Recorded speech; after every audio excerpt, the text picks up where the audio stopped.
जय भीम जय मूल निवासी MNT न्यूज नेटवर्क में आपका स्वागत है। कोविड ने भारत पर दूसरा हमला कर दिया है। भारत आज दुनिया में कोविड से सबसे बुरी तरह प्रभावित दूसरा देश बन गया है। पिछली बार इसके मात्र 500 मामले हुए थे और पूरे भारत में सख्त लॉकडाउन लगा दिया गया था। भारत में कोरोना से मृत्यु दर आश्चर्यजनक रूप से काफी कम 1.5% ही थी। कोरोना वायरस संक्रमण की दूसरी लहर बहुत ही भयानक बताई जा रही है। देश के विभिन्न हिस्सों में जलती चिताओं की तस्वीरें सामने आने के बाद भी सत्ताधारियों की लापरवाही शर्मसार करने वाली है। बता दें कि पिछली बार दिल्ली के निजामुद्दीन इलाके में तबलीगी जमात की धार्मिक सभा के दौरान बड़ी तादाद में लोग जुटे थे और इनमें से कई लोगों में कोरोना के मामले पाए गए। इसके बाद भारत में फैल रहे कोरोना वायरस के मामलों का जिम्मेदार मुस्लिम समुदाय को ठहराया जाने लगा। हर बार की तरह गोदी मीडिया द्वारा एक वर्ग को इसका जिम्मेदार बताया गया।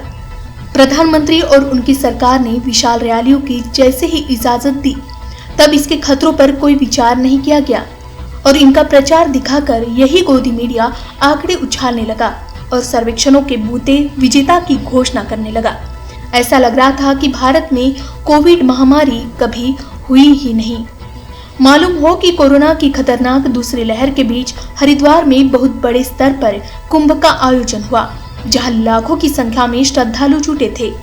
तो यही गोदी मीडिया इसकी खुशनुमा तस्वीरें पेश करता रहा। लेकिन जानकारी के मुताबिक कुंभ मेला से लौटने वाले 49 से ज्यादा लोग कोविड-19 के संक्रमित पाए गए। अब सवाल यह है कि दूसरी लहर में बढ़ते कोरोना मरीजों की संख्या का जिम्मेदार किसे माना जाएगा। चुनाव रैलियां करना, उनमें लाखों लोग बिना मास्क के जुटाना और आपस में दूरी रखने का कोई ख्याल नहीं रखना, ऐसा लग रहा है कि हर कोई कोविड को भूल गया। अब कोविड ने सबके मुंह पर करारा तमाचा मार दिया है। देश के विभिन्न हिस्सों में कोविड के चलते कई लोगों की जान गई है। हर राज्य की अपनी एक तस्वीर है। स्मशानों के बाहर लाशों का अंतिम संस्कार करने के लिए कतार लगी है। बावजूद इसके सरकारी अधिकारी कोविड से निपटने की जगह स्मशान के आगे दीवार खड़ी करके उसे छिपाने की कोशिश करती है, तो इससे शर्मसार बात कोई हो ही नहीं सकती। सरकारी अस्पताल कोविड मरीजों से भरे पड़े हैं और गरीब जानकारी के अभाव में प्राइवेट अस्पतालों के चक्कर काट रहे हैं, जहां सरकारी नीति के अनुसार चैरिटी बेड में महंगा इलाज का खर्च वहन करने से लाचार है। खोखले दावों और योजनाओं के बावजूद देश में मरने वालों का आंकड़ा दिन प्रतिदिन बढ़ता जा रहा है। देश में बिगड़े हेल्थ सिस्टम की असली कहानी बयां कर रही है यह तस्वीर वाराणसी की है, जिसमें मां को बेटे का शव ई-रिक्शा में ले जाना पड़ा। कोरोना वायरस की दूसरी लहर ने आम लोगों को लाचार सा बना दिया है। देश भर से हर रोज ऐसी तस्वीरें सामने आ रही है जो हमें और ज्यादा झकझोर देती है।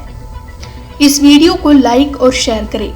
मूल निवासी बहुजनों से जुड़ी अन्य खबरों के लिए हमारे YouTube चैनल और Facebook चैनल को लाइक, शेयर और सब्सक्राइब जरूर करें।